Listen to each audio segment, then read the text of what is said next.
পুরো বাংলাদেশের 18 কোটি জনগণকে জানিয়ে দেন যে বিমানের এই ভাড়াটা হচ্ছে ন্যায্য ভাড়া এবং এই ভাড়াটা ডিক্লেয়ার করে দেন। 1600 কোটি টাকা থেকে 42% গভর্নমেন্ট পাচ্ছে, তাহলে কত কোটি টাকা আপনি রেভিনিউ জেনারেট করতেছেন থ্রু আস। আপনি আমাদেরকে বলতেছেন ট্যাক্স কালেক্ট করতেছেন, আপনি আমাদেরকে বলতেছেন আমরা আরোদারি ব্যবসা করি। ধন্যবাদ সবাইকে, অনেক কষ্ট করে প্রেস ক্লাবে আমাদের এই সমাবেশে আপনারা উপস্থিত হয়েছেন এবং আমি আন্তরিকভাবে ধন্যবাদ জানাই আমাদের সব সহকর্মী যারা আজকে অফিসে থাকার কথা, যারা অফিস থেকে কাজ করার কথা, এরা অফিসে কাজ না করে আজকে রাস্তায় দাঁড়াইতে বাধ্য হয়েছি এবং রাস্তায় দাঁড়িয়ে আমরা কাজ করছি এবং প্রোটেস্ট করছি কয়েকটা ব্যাপারে। জাস্ট আপনাদেরকে সিম্পল যদি জিনিসটা বোঝাই, উনি বলেছেন B2B বিজনেস বন্ধ করতে হবে। তাহলে আমার কোশ্চেন হচ্ছে B2B ব্যবসা যদি বন্ধ করে, বাংলাদেশ বিমান এয়ারলাইন্স সরাসরি কোনো কাস্টমারের কাছ থেকে টিকিট বিক্রি করছে কিনা? সে তো আমার সাথেই B2B ব্যবসা করছে। তাহলে বাংলাদেশ বিমান এয়ারলাইন্স যদি আমার সাথে B2B ব্যবসা করে, তাহলে আমি কেন আরেকজনের সাথে? সে একটা রাষ্ট্রীয় প্রতিষ্ঠান, সে আমাকে টিকিট বিক্রি করতেছে উইথ দ্য কমিশন, সে আমাকে বলতেছে 7% কমিশন দিবে, তাহলে আমি তার সাথে B2B ব্যবসা করছি। তাহলে আমি অন্য একজনের সাথে B2B ব্যবসা করতে সমস্যা কোথায়? This number one. উনি আরেকটা কথা বলেছেন, সেটা হচ্ছে যে ভাড়া বৃদ্ধির ব্যাপার। তাহলে আমার কোশ্চেন হচ্ছে, আমরা যে 2 কোটি মানুষকে বিদেশে পাঠিয়েছি, এই 2 কোটি মানুষকে আপনাদের মাধ্যমে গিয়েছে না আমাদের মাধ্যমে বাংলাদেশ থেকে বিদেশে পাড়ি দিয়েছে? সবকিছু আমাদের মাধ্যমে পাড়ি দিয়েছে। তো এই 2 কোটি মানুষকে পাঠানোর দায়িত্ব ছিল আমাদের। আমরা কষ্ট করে এই 2 কোটি মানুষকে দিয়েছি। ফরেন রেমিটেন্স হাইস্ট আসে আমাদের সেক্টর থেকে। আমাদের সেক্টরকে ধ্বংস করার জন্য একটা পায়তারা চলতেছে। আমরা এই কালো আইন মানি না। This the number one. Number two, যদি বিমান বাংলাদেশ এয়ারলাইন্স বলতেছে ভাড়া আমরা 100 টাকার ভাড়া 200 টাকা বিক্রি করি, তাহলে আমার অনুরোধ, ওনারা বাংলাদেশ বিমানে কি এখনো ভাড়া নির্ধারণ করেছে যে ঢাকা থেকে দুবাইয়ের ভাড়া 25,000 টাকা, ঢাকা থেকে জেদ্দার ভাড়া 30,000 টাকা, ঢাকা থেকে মদিনার ভাড়া 40,000 টাকা? তারা কি কোনো নির্ধারণ করেছে?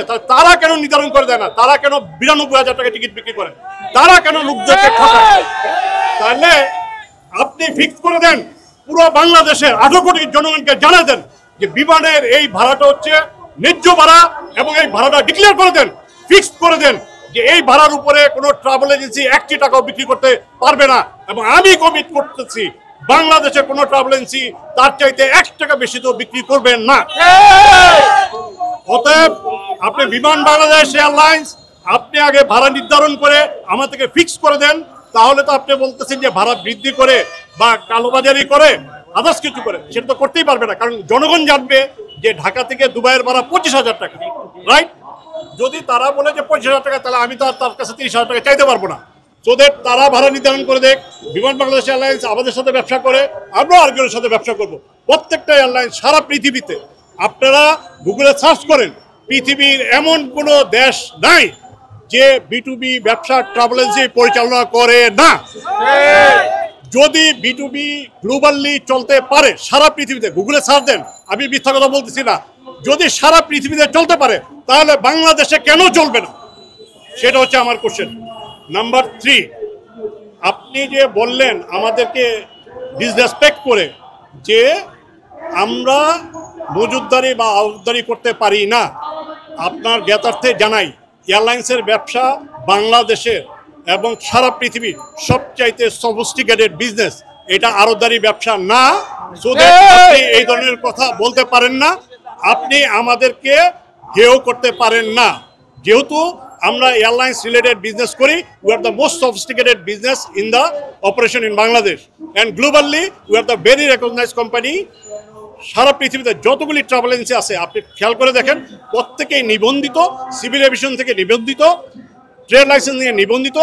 এবং মজার ব্যাপার কি, আপনারা শুনে অবাক হবেন যে 42% tax, 42%, I repeat again, Dhaka airport travel tax আমরা কালেক্ট করি, যেটা সোনালী ব্যাংকের কালেক্ট করার কথা।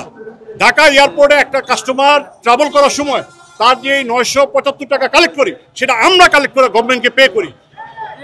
Dhaka airport service charge, toilet fee, every single thing আমরা ট্রাভেল এজেন্সি সারা বাংলাদেশের তারা কালেক্ট করে গভর্নমেন্টকে প্রদান করে। অতএব আপনি হিসাব করে দেখেন, 1600 কোটি টাকা মাসে ব্যবসা হয়, 1600 কোটি টাকা থেকে 42% গভর্নমেন্ট পাচ্ছে, তাহলে কত কোটি টাকা আপনি রেভিনিউ জেনারেট করতেছেন থ্রু আস। আপনি আমাদেরকে বলতেছেন ট্যাক্স কালেক্ট করতেছেন, আপনি আমাদেরকে বলতেছেন আমরা আরোদারি ব্যবসা করি। You should not say like this way we are the respective person. আমরা একজন আরেকজনকে সম্মান করব, আপনি আমাদেরকে সম্মান করবেন। নিরপেক্ষ, সত্য প্রকাশে আপোষহীন।